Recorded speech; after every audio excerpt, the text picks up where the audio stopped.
The next witness interview is Deputy Base Commander Colonel Charles Holt. The subject, Colonel Holt, wasn't asked to start here but chose to. Therefore it is important to the analysis and possibly a clue to priority. So it was very common for me to, on the way to work in the morning, to go by the law enforcement desk and talk to the desk sergeant and pick up the police blotters. The Colonel tells us what is common, but not only common, but very common. This is a long sentence and slightly incongruent. To on the way to work, to go, law enforcement desk, to desk sergeant, and pick up police blotters. Why word it in such a way? What is his need to deflect from self? Is he seeking cover from law enforcement, desk sergeant, and police blotters? This may be a priority for the subject, the law enforcement desk, the desk sergeant, and the police blotters, in that order. He doesn't start with the personal pronoun I, which means he is less committed to this statement. He feels a need to persuade with talking about positions of authority, law enforcement, desk sergeant, and police blotters. He feels the need to let you know he was important. Police blotters being the activity for the previous 24 hours. Police blotters is repeated. Repeated words or phrases are indicators of sensitivity and important for the analyst. Is the subject looking for cover in official documents outside of himself? The previous 24 hours in analysis, time being mentioned is always noted as it can factor into the analytical process. And take them up to the office and we would scan them to see if anything happened that we needed to know about or hadn't been informed during the night. Mm-hmm. And they'd come up to the office. They'd come up. This is passive voice. Passive voice or passive language is often used to hide identity and or responsibility. Did our subject take them up? Did the police blotters go on their own? Who is they? The author does not want to be alone in what he is telling. The subject uses the pronoun we. This after he indicated that he, very common, picked up the police blotters. Why the change to an unidentified we when I is expected? A need for cover of a crowd. A need not to be alone with this topic. The subject explains something that he doesn't need explaining, and he introduces the word need and hadn't been informed. The latter being in the negative, heightening sensitivity for the subject. The law of economy in speaking or writing states that in communicative language, people use the shortest and clearest manner in which to communicate. This is a long way to say the police blotters tell us what occurred in the past 24 hours. Since this was not said, but needed and hadn't been informed was said, we note that this is sensitive to the subject and therefore important to the analysis. Was the subject frequently not informed about what he thought was necessary? Was it an ordinary occurrence to be informed during the night of things that went on? And when I walked into the police station that morning, the on-duty staff sergeant, Crash McCabe, that was his nickname, started laughing when I walked in. And he had a good sense of humor. When the subject brings the element of time into his language. The element of time is always noted in statement analysis as it affects language and context of what is said. The subject stutters, repeats the word the. Is he self-censoring or needing time to think about what he will say? When he continues, the words don't work. Has the subject changed what he had started to say? There are several unexpected or incongruent parts to this sentence. When and I walked, time and action. We follow to see how these play out. Next we see the unnecessary that morning. Was there another morning on his mind? Unnecessary words or phrases are only unnecessary to the listener. They have importance to the speaker and therefore to the analyst. That is usually distancing language. He doesn't want to be totally associated with what happened the morning this occurred. Or it could be his way of separating this certain day from any other normal day. I note it and see how he talks through the rest of the statement. When I walked into the police station, that information ends up omitted. The subject repeats I walked twice, making it sensitive to him. Crash McCabe, the analysis notes all people who come into the narrative and how they are introduced, as it can give us valuable insight into the speaker. Here we see an incomplete social introduction. This person is given a nickname and his last name preceded by his military rank. We see the new character is of subordinate rank to the speaker. There is a change of language as well, as the desk sergeant becomes the duty staff sergeant. What causes this change? Is it because he is familiar with this particular sergeant? He does give him a nickname. The subject also attributes him with a good sense of humour. This appears to be more in the vein of storytelling. He is setting up his narrative. He wants the person listening to ask, why was he laughing? And I said, what's so funny? He said, well, Burroughs and Pennison and Cabansag were out in the woods chasing UFOs all night, and he laughed. Well, I kind of laughed too. Well, tell me more about this. The subject is having a conversation, not unlike someone writing a book. There is no need for such literary techniques for a factual narrative. I think this might be a product of storytelling or repeated telling of the narrative. What is kinda laughed to the subject? Why the need to distance? Burroughs and Pennison and Cabansag. 3 individuals enter the narrative without complete social introductions. This is an indication that they are subordinate or lack importance to the speaker. The people being introduced might also be part of the narrative of the conversation. He didn't feel the need to introduce them because of the known knowledge about them in the interview. More about this instead of that. Using the word this shows a closeness with the subject being discussed. I never really paid much attention to UFOs or was a follower or anything else. And I said, specifically, what happened? Here the subject tells us in the negative. Language in the negative indicates sensitivity to the speaker and noted as important to the analyst. What he doesn't do, I never really pay much attention. And what he wasn't, I wasn't a follower or anything else. This is distancing language. He wants to come across as not being a nut job. He wants it to be known he never paid attention. This wasn't an interest of his. He wasn't a follower. Is he now a follower? Past tense language. A follower denotes a type of devoutness or belief in something. I said, specifically what happened? The subject pauses, self-censors, or needs time to think about his words. This can indicate sensitivity or deception. The subject adds the qualifier specifically to what happened. This is incongruent and unnecessary, therefore very important to the analysis. Why separate out specific unless there is a non-specific? Is he trying to sound official? His need to make it sound official indicates the opposite, and his qualifier may be a need to persuade. NTP. He said, I really don't know. All I know is that they saw some lights. They went into the forest. They were gone a long time. We lost contact with them for a while. And the lieutenant said, don't put anything in the blotter. This is the subject speaking for or quoting the desk sergeant. It begins in the negative. He does not say, I don't know. He adds the qualifier really, adding to the sensitivity. Then he doesn't say what I know, but adds a qualifier all. These sensitivities may belong to the subject, Colonel Holt, as he is speaking them, and find them important enough to put in his narrative. Caution must be taken not to weigh too much on any sensitivity point, but they should be noted and then followed to see if language can support a conclusion. So far, we can see there is a lot of words and therefore importance given to the desk sergeant and the blotters. This part of the narrative is relatively clean and in language reliable. Who told the sergeant about the lights?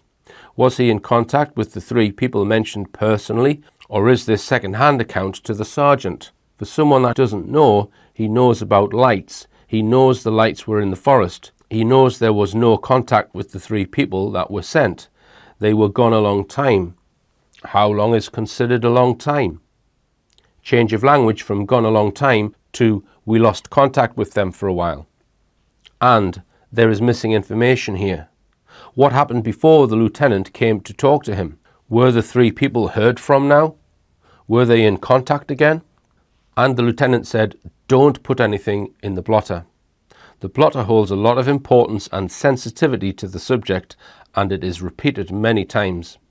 Is the lieutenant going against protocol here? Did the lieutenant specifically say that to the sergeant that is speaking? This is vague information. He is using passive language.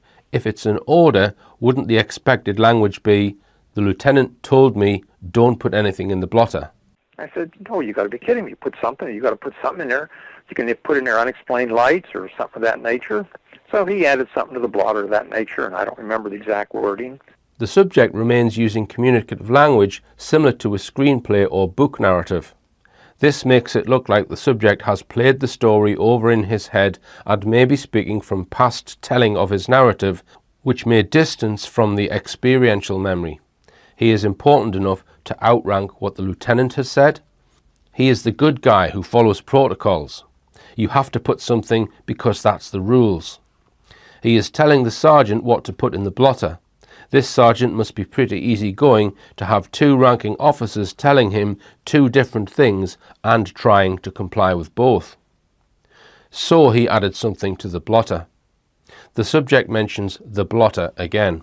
When the story is about UFOs, the subject spends a lot of time on the blotter. This is unexpected, and unexpected should be noted as it is important to the speaker, and we should look for linguistic connection of the blotter to the question of UFOs. I don't remember the exact wording. Here the subject distances himself from what was written in the blotter. Also an unexpected revelation given the time spent on the blotter. The addition of the qualifier exact also raises the question about his knowledge of the wording. Those blotters, by the way, disappeared a little later. These versus those, near and distant. The subject distances himself from the blotters with the word those blotters. By the way, this is an unnecessary addition as the sentence would work the same without it. In analysis, this is noted as sensitive to the speaker. It is a need to persuade or emphasize what doesn't need emphasis. This is another repeat of the blotter. The sensitivity of the blotters should be noted given the prominence in the narrative. A little later. How much time is a little later? Same day? How did he know they disappeared? Wow. And I collected the blotters and took them up to the office. We all kind of had a chuckle and thought, well, there's an explanation for this. You know, headlights from a car in the forest, who knows what, or some kids out there parking at night, or somebody drinking in the forest, or who, whatever. And I didn't think a whole lot about it. He mentions the blotters again, with him being the last one to have them. He doesn't actually say he gave them to anyone specific, just that he had them when he went up to the office. Another mention of blotters. What we find is we are never given any pertinent or significant information that was recorded in the blotters. We are not told who we include. No one is introduced. This is passive voice. Passive voice is often used to hide identity and or responsibility. We all kinda had a chuckle, and kinda. Kinda is an unnecessary word and indicates a distancing of the speaker from the action stated. Chuckle, it is a point of sensitivity for the speaker. He is still distancing himself by creating scenarios that are not crazy. He is speaking for we by saying they all had the same thoughts of the different scenarios mentioned. And unbeknownst to me, the police were in a frenzy almost because the word got out that Peniston and Burroughs touched some object or saw an object in the following, and rumors went flying around. And I heard some of them, but really didn't put a whole lot of... I wasn't really confident that something that couldn't be explained happened. He is someone in authority where people report things to him. Should he have been consulted before police were called? Who called the police? A frenzy almost. After the word almost, the language indicates the subject self-censored as the wording becomes incongruent and does not follow his probable language. Because, the subject tells us why. Because the word got out that. Was the word not supposed to get out? This brings us back to, and unbeknown to me, the police were in a frenzy almost. Why was it unbeknown to me? Did he not stop by the law enforcement desk? Did he not speak with on-duty staff sergeant Crash Makaido? Because the word got out that Peniston and Burroughs touched some object or saw an object in the inaudible, and rumours went flying around. Two people previously mentioned, Peniston and Burroughs, are mentioned again, this time in a different order.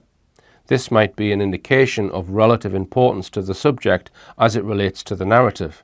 touched some object or saw an object in the inaudible. Touching and seeing causes a change in language. Touching some object versus seeing an object. These sensor activities elicit different language for the speaker. Some object is general and unquantified, while an object is more defined. And rumours went flying around. Is that leakage of UFOs, a play on words? And I heard some of them, but really didn't put a whole lot of, I wasn't really confident that something that couldn't be explained happened. 3 times in this part of the sentence, the subject speaks in the negative. Things stated in the negative have high importance and sensitivity to the subject. The subject also claimed that it was unbeknown to me at the beginning of the sentence. Is he confident in the present tense of what happened or can be explained? Right. 2 nights later, we had the end of the year party. We called it a family gathering. The subject introduces time 2 nights later. In analysis, time is noted. We can see that he refers to time relative to night. The events all occurred during the night, and this could be the reference to time. We and family gathering is an indication of ingratiating. Officer rank and enlisted rank do not normally fraternize. Christmas parties and award ceremonies are usually the only times. Does the subject have a need to be liked? We had the end of year party. The is repeated. This could be self-censoring or a delay to give time to think about the answer. Were family invited to the family gathering, or is family related to the officers / co-workers only? A Christmas party to recognize those that had done significant things during the year and to congratulate those that had done well, etc. I finished the main course, and we're getting ready for dessert when Bruce England came in. He was the on-duty flight commander for the Security Police Squadron. There is a change of language. The year and party becomes a Christmas party. This may be attributed to the family gathering becoming an event to recognize those that had done significant things. There is no pronoun. This could bolster the indication of withheld information. And we're getting ready for dessert. The subject states an incomplete action which is unexpected. Unless he is preparing or serving the dessert, he would be waiting for dessert. Was the subject getting ready for something other than dessert? Is the previous narrative an explanation, a reason of why everyone was together? Again, he is not alone when this new person is introduced. He is not the only one to see it. Another character enters the narrative. Full name followed by job and organisation. This is a fairly complete introduction, and the format is indicative of a non-familiar or close relationship. This social intro isn't made in the right order. Expected would be Bruce England, the on-duty flight commander came in, or our on-duty flight commander, Bruce England, came in. He wasn't the on-duty flight commander until he came in. Would this be a need to persuade for the person listening, making him sound like a trusted and important person before he goes into the narrative he is building? And he was white as a sheet. And Bruce England wasn't the kind of a guy to get excited. He had been, I think he spent 4 years in the Marine Corps. He was very mature, very down-to-earth guy, very businesslike. The subject tells us what Bruce England wasn't. The use of the negative is always noted as it is a sensitivity indicator on the part of the speaker. The subject uses the qualifier very 3 times, indicating a lot of sensitivity and a need to persuade. NTP is often an indicator to the opposite. And to see him excited kind of bothered me a bit, because I had never seen him like that. The addition of the qualifiers kind of and a bit diminish the subject's claim that he was bothered by the person's state of excitement. These are 2 points of distancing from his claim. "'Cause I had never seen him like that." The subject tells us why this is necessary to the narrative, making it a point of interest to the analyst and a point of sensitivity to the subject. Excited. What is excited? Is this good? Bad? He was just described as being white as a sheet. Now he's excited. Expected versus unexpected. Agitated, upset, freaking out. And he cornered me and said, "It's back." I said, "What's back?" He said, "The UFO." I said, "Oh, come on." Why the word cornered? It implies trapping. Does the subject feel trapped in his narrative? And he cornered me and said, it's back. The subject speaking for Bruce England uses the communicative word said. This seems out of place after cornering the subject in an excited state. One would expect the communicative language to be the stronger told. There is missing information here. Did anyone else see Bruce? Did the Colonel go to Bruce to talk to him? Why did Bruce single out the Colonel? Was anyone else around to hear the conversation? He said the UFO. Oh, come on. The subject's use of dialogue has the appearance of a screenplay or storytelling. So he and I and the base commander went into the cloakroom. It was the only private place in that little building where we were having the party. More narrative building, slowing the pace, avoiding the event. The family gathering became a Christmas party, becomes the party. When we have changes in language without a reason for the change in language, deception is often at play. It is possible the speaker is not working from experiential memory. The subject brings into the narrative unnecessary words, and this sentence is completely unnecessary. It adds colour if one is writing a novel, but here it is unnecessary for the event and looks to be embellishment and pacing, slowing down. Avoiding the event? We often find people avoid the event when there is deception. Interesting, they went back to the cloakroom, secret meeting in the closet, cloaking.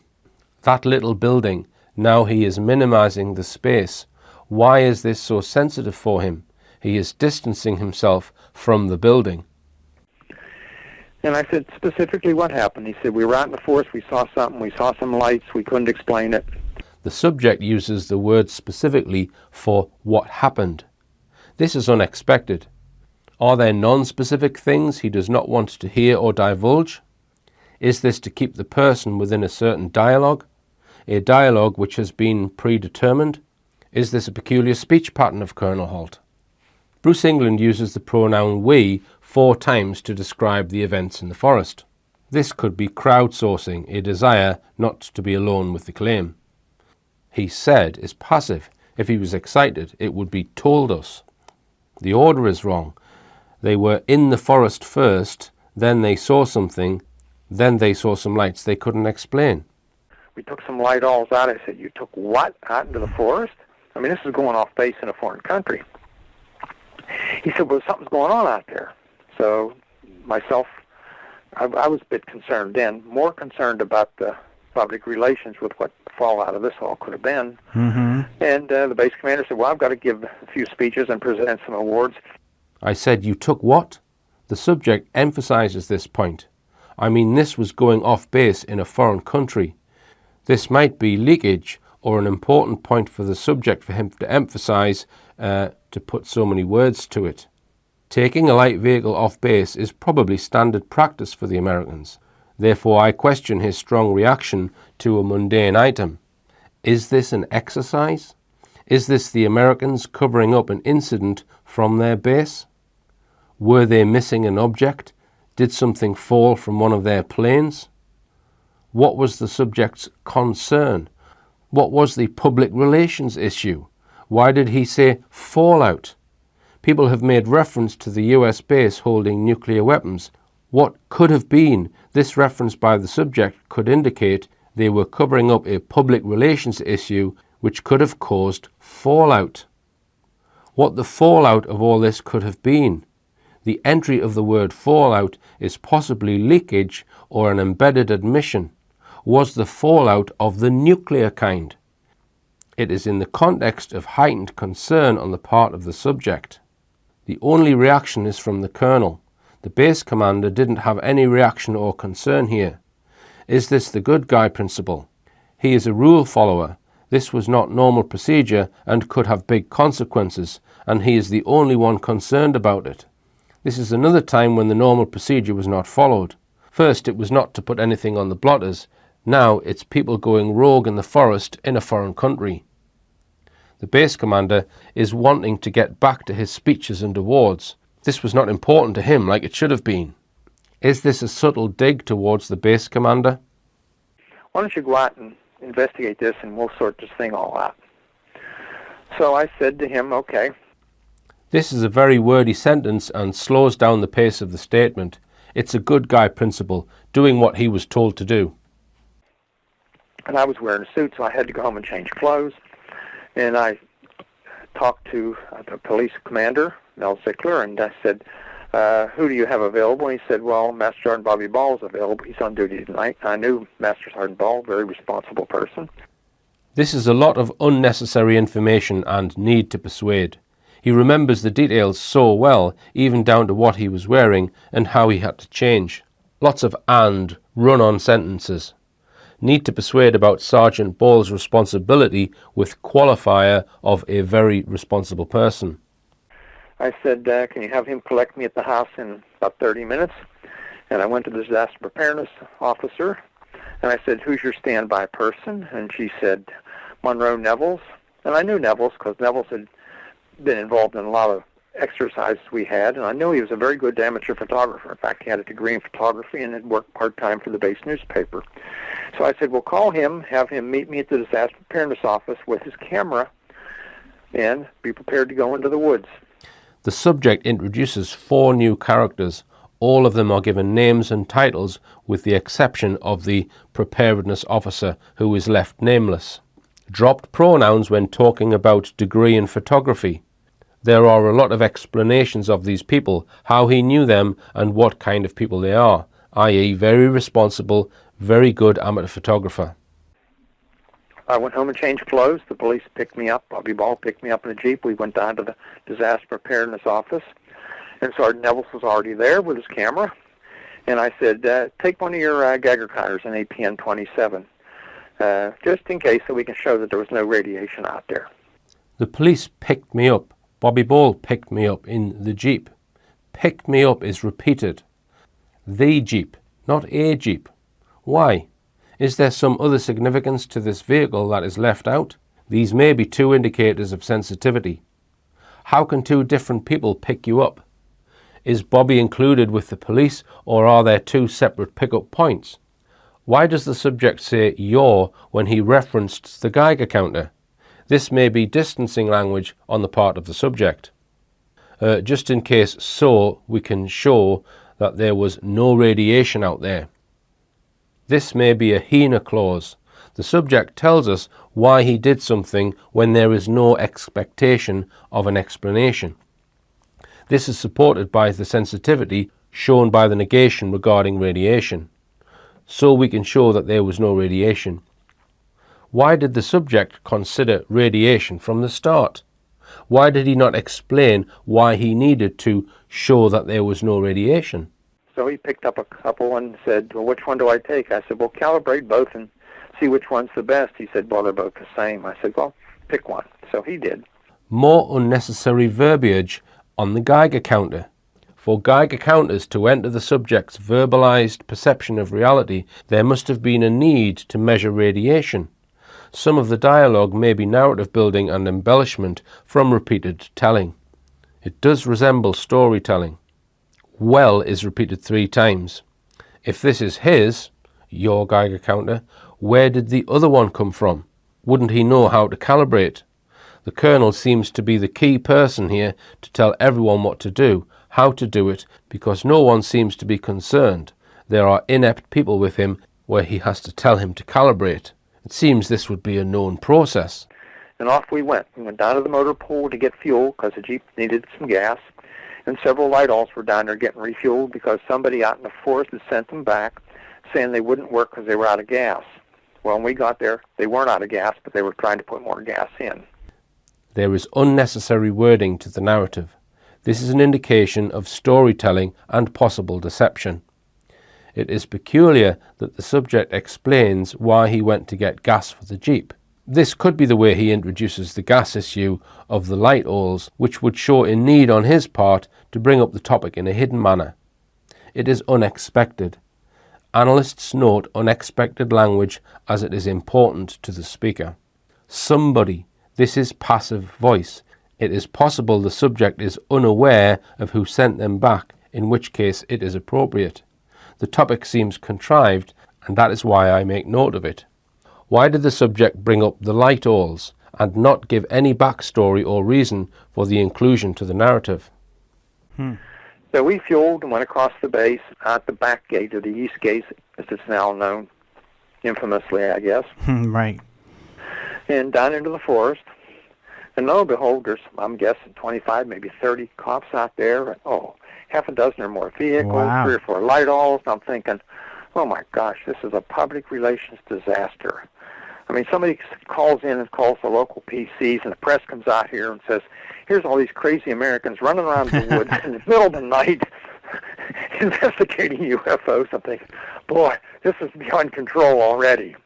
This is beyond control already. This indicates closeness and is interesting that after this length of time is close in context of this is beyond control already. Is this the Colonel's mission, to get or maintain control? This is all more story building, slowing the pace of the statement. He throws in Eastgate, which is the name of the book. And lo and behold, it's narrative story building. No one is thinking about PR except for Holt. He is trying to control everything, and now it is beyond control. He brings up crazy Americans investigating UFOs or something. Does he think it's only the Americans that see the UFOs and that makes them crazy? Does he include himself with the crazy Americans because he is out in the woods in the middle of the night investigating? So Bruce England at that time says the landing site, they were talking about this landing site from the previous night and a half or 2 nights before, is right out there. So we look out there through the starlight scope, and I see a dull glow, sort of, and I'm not really sure. But anyhow, he takes me out into the forest, and I tell everybody else, stay here and be quiet. We go out, and they take me to this supposed site. The subject had said that they had already gone into the forest. Here he goes into it again, leaving behind some personnel. When we have out-of-sequence events, we need to consider the possibility of non-experiential memory and possible deception. We go out and they take me to this supposed site. This subject uses passive language, and it isn't known who the we is. He told some of his group, stay here and be quiet. And if it was just himself and Bruce England, he would not say, they take me to the supposed site. He would have said, he took me. Pronouns are intuitive and ingrained. People don't make mistakes with pronouns when speaking from experiential memory. Bruce England, that time.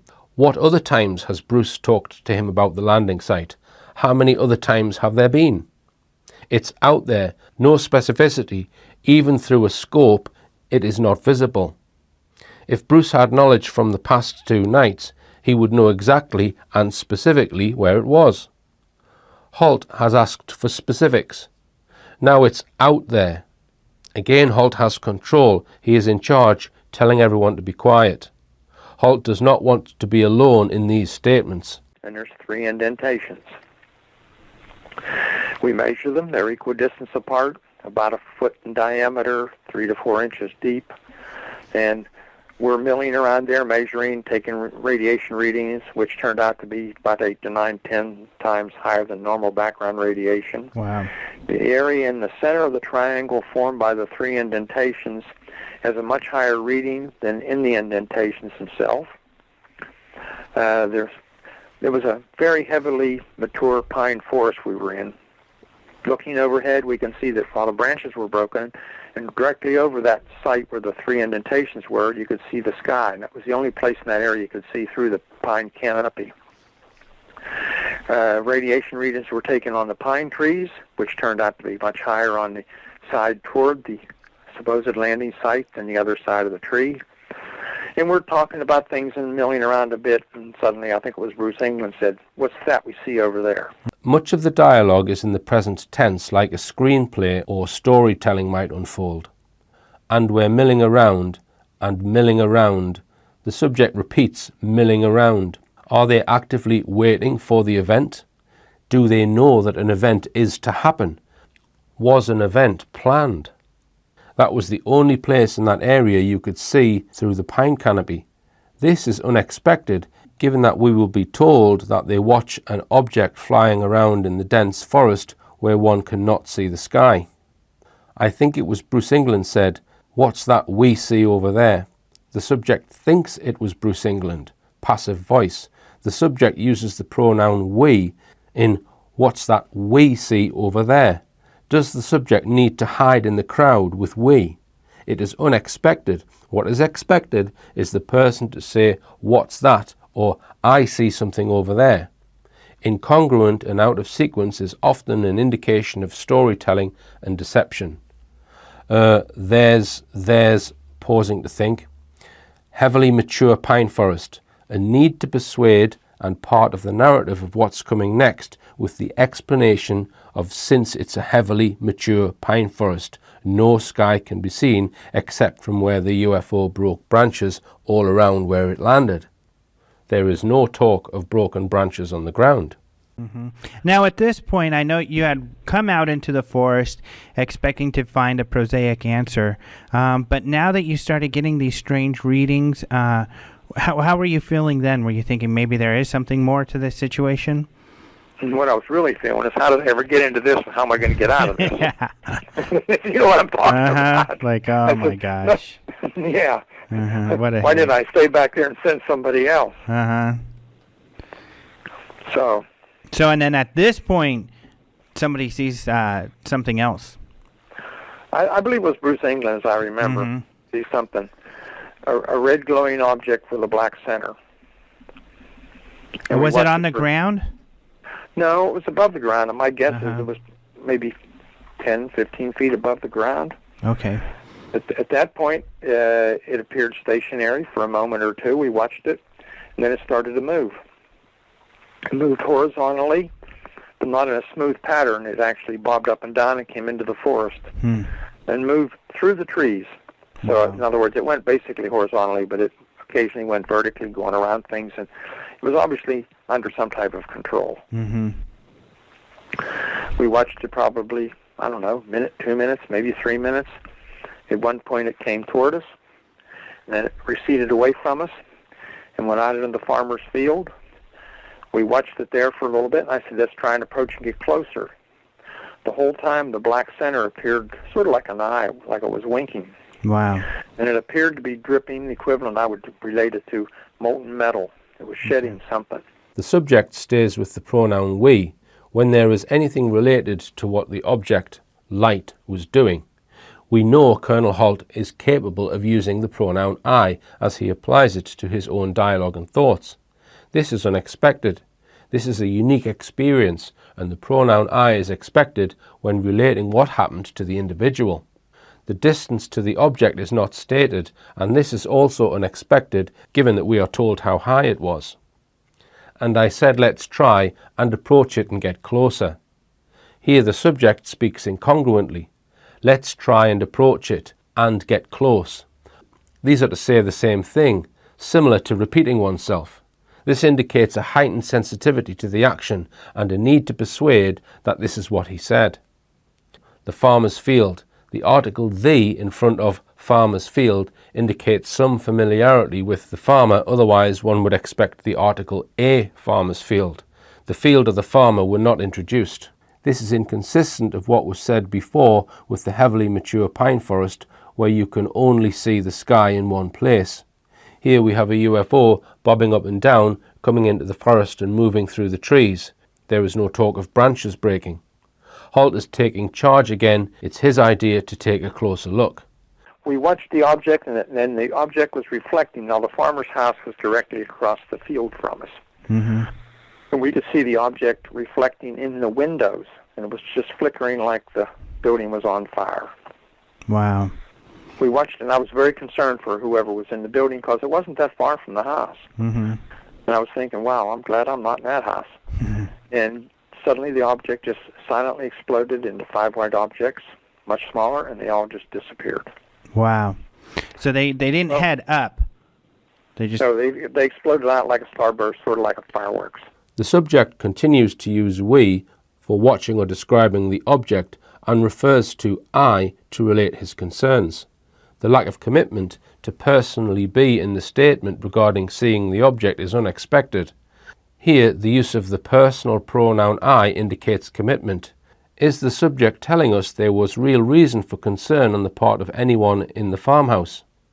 The pronouns indicate the object and the concern are not related, as the subject leaves us to fill in the missing information. In analysis, we do not fill in missing information. We note the language and ask questions. And I was thinking, well, I'm glad I'm not in that house. The subject voices concern for who may be in the house, but doesn't voice concern for himself or those with him. Why? Is the threat to the house and who might be in it, but not him? Isn't he exposed in the open? The farmer's house. The subject uses the article the in the case of the farmer's house, as in the farmer's field, yet has not introduced the farmer. This is unexpected. The expected article would be a. Is the subject withholding information, being deceptive in storytelling? Or is the subject, through self-referencing, using the article due to internal contamination? Well, I really didn't know what to think then. I really didn't know what to think then. In the negative, the subject tells us what he didn't know. Making this even more sensitive, he adds the qualifier really. Then, the subject uses the element of time then to separate what he really didn't know. Does he really not know now as well? After telling us he really didn't know what to think then, are we to believe he does know what to think now? He doesn't tell us. I'm still thinking there's a logical explanation. It's ball lightning, who knows what, reflection off something. So I said, let's take the flashlights and go out in the field and look and see if we can find any evidence, because there was obviously something coming off that object. So we went out in the field and searched around. The only thing we found is evidence that the cattle had been there. So we decided to move a little further across toward the farmer's house just to get down and look down that way to see if we could see anything. Still elongates time in the context of thinking. There's a logical explanation. This is an embedded admission that there is a logical explanation. The subject adds a lot of unnecessary words to this sentence. All that is needed for the sentence to convey the intent would be, let's go into the field and look and see if we can find any evidence. The subject needs to tell us why, when the why is self-explanatory, because there was obviously something coming off that object. This is a need to persuade, and that makes it sensitive to the subject. It is important that the subject needs to explain it to us. This line is incongruent only to the listener. It is important enough for the subject to say, just to get down and look down to see if we could see anything. The word just is a comparative word, so the subject is thinking of at least one other thing in the context to get down and look down. What does the subject mean by look down to see what we could see anything? And we saw something in the sky. Looking to the north, 30, 40 degrees off the horizon, were elliptical objects, 3 or 4 of them, moving at real high speed and with sharp angular movements. I mean, very high speed. Mm-hmm. And they suddenly, with multiple colored lights on them, and they suddenly turned into full round objects, as though there'd been like an eclipse. That's the only way I can describe it. But now we're talking not one object, but many objects. Mm-hmm. And we watched them for probably, 5 or 10 minutes or so. The subject stays with using the pronoun we for being a witness and the pronoun I for some descriptions. This is unexpected. Even if with others we expect the event to produce the commitment that comes with the pronoun I. It is as though he claims the narrative, the story, without claiming the event. And we decided to move on out into the open field across from the farmer's house to get a better view. And we went out there in the field, and we're watching. We suddenly saw 2 objects to the south. And these were just bright, bright, bright white lights.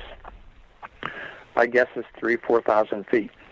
Were they any shape to these? They were stationary. Okay. At that time. Then one of them suddenly approached at very high speed, came to almost directly overhead. Wow. Just slightly in front of us, and sent down what I would now call the equivalent of a laser beam. In other words, a steady white beam that was uniform in diameter, did not radiate out. We tried. We decided. Is this self-censoring or changing his mind on what to say? Why would tried enter his language? They either did or didn't. The subject changes to we decided where he started to say we tried. Since the subject doesn't tell us what he tried, We are left with the question, what was he self-censoring? The subject uses the qualifier suddenly a second time in a short paragraph. This is a need to persuade. We often find NTP when the item being qualified cannot stand on its own in the linguistic reality of the speaker. It is the speaker who shows us the sensitivity to his own words and is shown by the need to add qualifiers. I would now call. What did he call before? And about, what was that diameter? 10 or 12 inches. Okay, wow. So we stood there, really in awe, like, is this a warning? Is this a message? Is this to communicate? What is this? And just as suddenly as it appeared, click. It didn't make a noise, but it went off just like that. Mm-hmm. And the object receded back toward the south. Questions in statements are noted. They can be a result of someone reliving an event. It can be appropriate depending on context. Generally, we expect people to tell us what they know, what they saw, what they did. Questions may indicate a linguistic distance from the experience. In the meantime, the other object came over what I think appeared to be Woodbridge Base and was sending down similar beams. This is a temporal lacunae, a jumping over or skipping of time. It can be a strong indicator of missing or withheld information. This is strained language. We see that the subject is an articulate speaker. Does Woodbridge Base cause the subject some anxiety? And we could hear chatter. And keep in mind, we had 3 different radio frequencies. I was carrying a radio on the command net.